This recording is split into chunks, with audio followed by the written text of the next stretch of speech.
Join the club of the richest 1%. By employing the strategies in this video, you can become rich and established and join the club of the richest 1%. The knowledge and strategies in this video are rooted in Jacob Nayman's extensive experience, distilling more than a quarter of a century in his role as a leading investment and economic advisor to some of the world's wealthiest.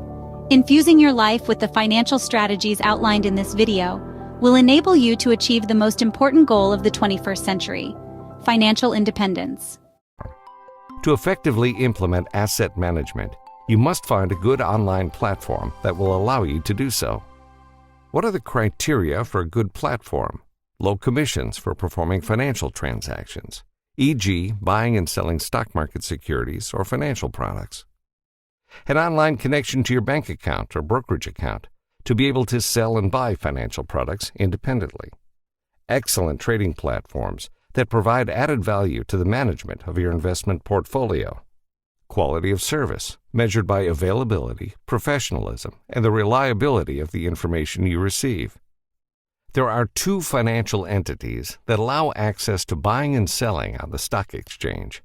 1. Banks. The commissions are usually high.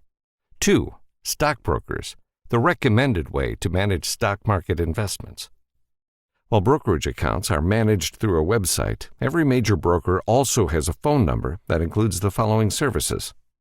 1. Service representatives to answer your questions. 2. Trading halls. Rooms with many screens that allow representatives to see in real time what is happening on various stock exchanges around the world. If you decide to use a broker, it is better to work with the largest, most stable, and best-known broker. The larger the broker, the more assets are backed up. The main points. Low commissions for buying and selling securities and financial products are very important for your financial activity. If the commissions at the bank are too high, consider working with a big brokerage firm instead. Is predicting your economic future a riddle wrapped in an enigma? Not quite. It's about creating it. Financial practices shared in the earlier segment, courtesy of financial expert Jacob Nayman, are your toolkit for securing that future. But here's the catch. Knowledge isn't the ultimate prize. It's action that truly counts. The upcoming segment aims to spark that drive, that motivation within you to implement these strategies. So take note and remember, in the grand chessboard of finance, it's not the player who knows the most moves, but the one who actually makes them, who wins. This video contains valuable information. Use it. Ever wondered how banks stack up against brokerage houses when it comes to trading platforms? Today we're going to delve into that comparison. We'll be exploring the unique advantages and disadvantages of each, providing a comprehensive view of these two distinct entities. So let's roll up our sleeves and dive into the details. Banks are a synonym for stability and security. Banks are historical institutions that have established a sense of trust over decades, even centuries. Their trading platforms are robust and reliable, making sure your trades are executed smoothly. While banks are often seen as a secure and trusted environment for your trading needs, they do come with their own set of disadvantages. For one, banks often charge higher fees for their trading services. This can eat into your profits and make trading less profitable in the long run.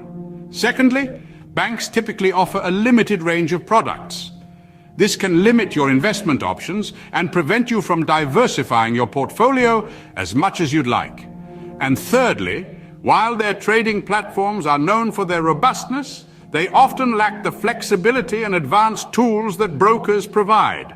This can limit your trading strategies and make it difficult to respond quickly to market changes. So while banks are a safe bet, they may not always provide the best deal for your trading needs. The spotlight now falls on brokerage houses, often appreciated for their flexibility and range of options. Brokerage houses typically equip investors with a broader range of products, potentially lower fees, and advanced trading tools, making them a favored option for many. However, it's not always smooth sailing. There can be hiccups such as lesser-known security measures or potential instability, which can be worrisome. Thus, while brokerage houses may seem like a treasure trove of options and flexibility, they too come with their own set of risks. Now we delve deeper into the question of whether banks or brokerage houses will serve you best. This, as we will find out, relies heavily on your unique trading needs and risk tolerance. Banks in this scenario are the beacon of security and trust. They are the established, reliable, steady entities. Conversely, brokerage houses bring a zest of dynamism to the table. They are renowned for their flexibility. Hence, as you venture through your journey of considering trading platforms, don't forget to evaluate these factors in making an educated decision. Best wishes on your trading ventures.